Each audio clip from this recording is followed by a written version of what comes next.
Hello দর্শক বন্ধুরা, আসসালামু আলাইকুম। আশা করি আপনারা সবাই অনেক অনেক ভালো আছেন। আগামীকাল তো পবিত্র ঈদ উল ফিতর, আর সেই উপলক্ষে আমি অনেক ধরনের ডেজার্ট বানিয়েছি। তার মধ্যে একটা নতুন ধরনের ডেজার্ট হচ্ছে সেমাইয়ের বরফি।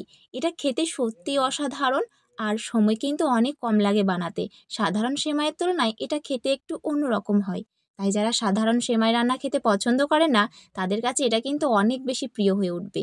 আর যাকে বানিয়ে দেবেন সে যেমন দেখে অবাক হবে যে এটা সেমাই দিয়ে তৈরি, আর খেয়েও তেমনি অনেক বেশি প্রশংসা করবে। তো বন্ধুরা, আপনাদের কাছে আমার একটাই রিকোয়েস্ট, ভিডিওটা কিন্তু শুরু থেকে শেষ পর্যন্ত পুরোটা দেখবেন, আর ভালো লাগলে একটা লাইক আর সাবস্ক্রাইব করে দেবেন। প্রথমে কি করতে হবে, বরফির জন্য অনেক মিহি একদম সামাই নিতে হবে, 250 গ্রাম মতো। এরপর এটাকে একদম মিহি করে আমি গুঁড়ো করে নিয়েছি। নেওয়া হয়ে গেলে এখানে কিছু বাদামও কুচি করে নিয়েছি, এটা চীনা বাদাম নিয়েছি। এরপর কড়াইয়ের মধ্যে দিয়ে দিচ্ছি একটা বড় চামচের 1 চামচ ঘি। আপনি চাইলে কিন্তু এখানে বাটার দিয়েও করতে পারেন, কিন্তু সাদা তেলে এটা করবেন না, অবশ্যই ঘিটা ব্যবহার করার চেষ্টা করবেন। তো ঘিটা একটু হালকা গরম হয়ে আসলে এর মধ্যে গুঁড়ো করে রাখা সেমাইটা দিয়ে দিচ্ছি। পুরোটা সেমাই আমি একসাথে দিয়ে দিলাম। এরপরে যে বাদামটা গুঁড়ো করে রেখেছিলাম সেটাও আমি এর মধ্যে দিয়ে দিলাম। আপনি চাইলে এই বাদামের পরিবর্তে কিন্তু যে কোনো বাদাম ব্যবহার করতে পারেন, তবে সেক্ষেত্রে কাজু বাদাম হলে তবেই ভাজবেন। পেস্তা বা কাঠবাদাম হলে সেগুলো এখন ভাজার দরকার নেই। এই সেমাইটা যখন অর্ধেকটা ভাজা হয়ে যাবে তখন সেই বাদামগুলো আপনি অ্যাড করতে পারেন।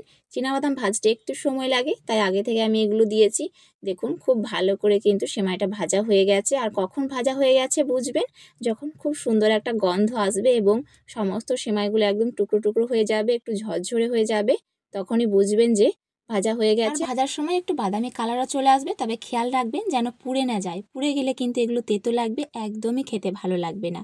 তো এখানে সেমাইটা খুব ভালো করে ভাজা হয়ে গেছে। এরপর এখানে মিষ্টির জন্য আমি অ্যাড করছি বাড়িতে তৈরি করা কনডেন্স মিল্ক। আপনি চাইলে এখানে সরাসরি চিনিটাও ব্যবহার করতে পারেন, তবে কনডেন্স মিল্কটা দিলে এর স্বাদ কিন্তু অন্যরকম হয়। আর বাজারে যেটা কিনতে পাওয়া যায় কনডেন্স মিল্ক, আপনি চাইলে সেটা দিয়েও করতে পারেন, স্বাদের কোনো পরিবর্তন হবে না, তবে চিনি দিয়ে এটা অ্যাভয়েড করলেই ভালো হয়। এরপর কনডেন্স মিল্ক আর সেমাইটা খুব ভালো করে মিশিয়ে নিয়েছি। এই সময় কিন্তু অনবরত নাড়তে হবে, না হলে তলায় লেগে যেতে পারে। আর আমি এখন আপনাদের বলে দিচ্ছি একটু শর্টকাটে যে কীভাবে আমি কনডেন্স মিল্ক বানিয়েছি।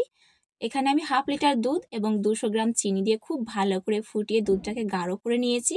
দুধটা যখন গাঢ় হয়ে যাবে তখন তার মধ্যে 1/2 চামচ বেকিং সোডা দিয়ে খুব ভালো করে ফুটিয়ে আরও একটু ঘন করে নিয়েছি। যখন দেখবেন যে অনেকটা পরিমাণ ঘন হয়ে গেছে তখন সেটাকে নামিয়ে রেখে দেবেন। ঠান্ডা হওয়ার পরে এমনি এমনি সেটা এরকমই গাঢ় হয়ে যাবে।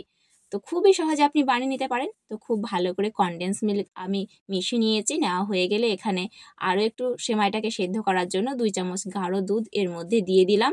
দিয়ে খুব ভালো করে মিশিয়ে এটাকে আমি একটু নরম করে নিচ্ছি। যেহেতু সেমাই সেদ্ধ হতে একটু জলের প্রয়োজন আছে, তাই আমি এখানে লিকুইড দুধটা ব্যবহার করেছি।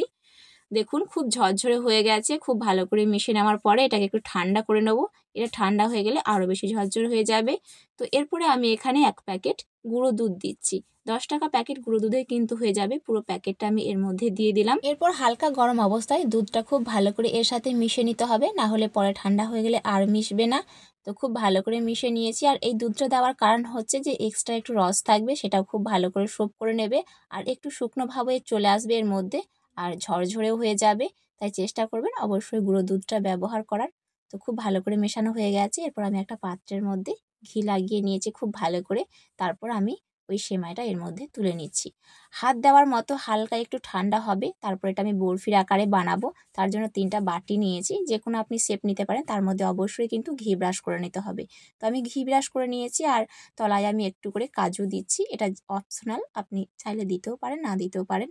তো খুব ভালো করে আমি এভাবে চেপে চেপে বসিয়ে দিচ্ছি, বরফির আকারে করে নিচ্ছি। তো একইভাবে আমি সবগুলো করে নিচ্ছি। আপনারা আপনাদের পছন্দ মতো যে কোনো শেপ করতে পারেন। আমি এখানে বাটি নিয়েছি, আপনি যে কোনো কুকি কাটার নিতে পারেন, সেক্ষেত্রেও কিন্তু খুব ভালো হয়।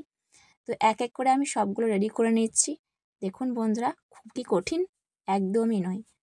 তাই যে কোনো অনুষ্ঠানে একই রকম সেমাইয়ের কোনো রেসিপি না বানিয়ে একটু অন্যরকমভাবে বানানোর চেষ্টা করবেন। খেতে একটু অন্যরকমও হবে, আর দেখতেও আলাদা হবে, আর খাওয়ার একটু আগ্রহও জাগবে। আর এই বরফিগুলো বানিয়ে কিন্তু অনেক দিন পর্যন্ত সংরক্ষণও করা যায়। প্রায় 10 থেকে 15 দিন পর্যন্ত আপনি খুব সহজে এটা রাখতে পারেন, রেখে খেতে পারেন। তাই এই ঈদে আপনি বানিয়ে রাখতে পারেন এবং যখন ইচ্ছা আপনি খেতে পারেন। অনেকেই আছে যারা সেমাই রান্না খেতে একদমই পছন্দ করে না, দুধে ভেজানো সেমাই বলে। তাদেরকে এই বরফিটা একবার বানিয়ে দেবেন, এটাই কাড়াকাড়ি করে খাবে, এতটাই মজার হয়। তো অবশ্যই আবার বাড়িতে বানিয়ে দেখবেন। তো বন্ধুরা, আপনাদের অনেক অনেক ধন্যবাদ ভিডিওটা শেষ পর্যন্ত দেখার জন্য। দেখা হচ্ছে আবারও এরকমই কোনো একটা রেসিপিতে। ইনশাআল্লাহ সবাই সুস্থ থাকবেন। আল্লাহ হাফেজ।